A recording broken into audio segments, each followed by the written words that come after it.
Let's talk today about closed shoulders in handstands and how to assess whether or not you have open shoulders, the two kinds of closed shoulders, and what to do to open your shoulders up to have a better line in handstands. Closed shoulders are this line that happens when the pelvis is not quite sitting over the shoulders. This usually means that we have to compensate with the legs and lead to planchy or banana handstands. On the other end of the spectrum, we have open shoulders with a 180-degree angle between the torso and the arms. What we want to be able to do is to change the position of the leg while being able to keep the shoulders just as open. Back to the wall, it looks like this. The pelvis is sagging away from the wall. If you were to draw a line from your shoulders up, your pelvis would not be sitting on it. And for standing, it looks like this, a planchy handstand that, if you were to open the shoulders, would slowly become that. A much straighter handstand in which the feet sit above the pelvis, above the shoulders, and above the hands. There are two main reasons why we experience closed shoulders. The first one is more anatomical.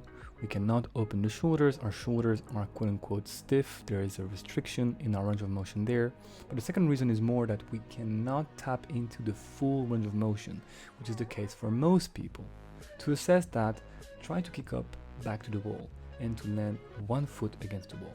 In that position, you're going to try to bring your pelvis towards the wall while keeping your shoulders on the same spot, that is, preventing them from leaning forward.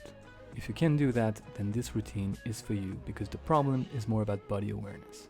So to begin with, we're going to start doing what we could call the poor man's downward dog. If you have some yoga background, perform your usual downward dogs from a plank position. If not, try to replicate what I am showing on the screen. I do not have any background in yoga. What you want to be doing is shooting your pelvis up to the ceiling so that there is one straight line between your pelvis, the shoulders, and the feet.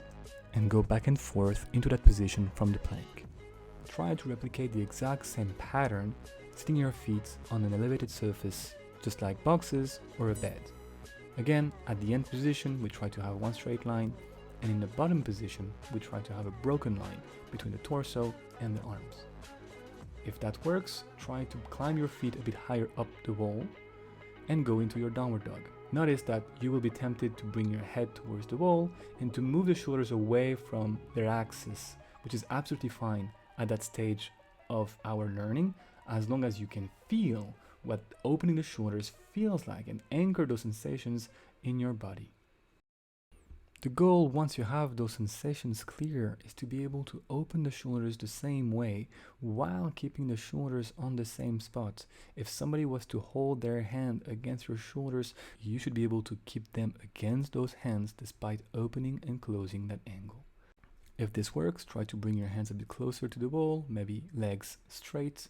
And the second thing you want to be paying attention to is your head. You do not need to look at the wall behind you. For that matter, you want to learn the good habit of consistently looking at the floor for now. With the previous exercises, you should have a better feeling for what we are aiming for when we open the shoulders and be able to replicate it chest to the wall without moving the shoulders, without moving the head.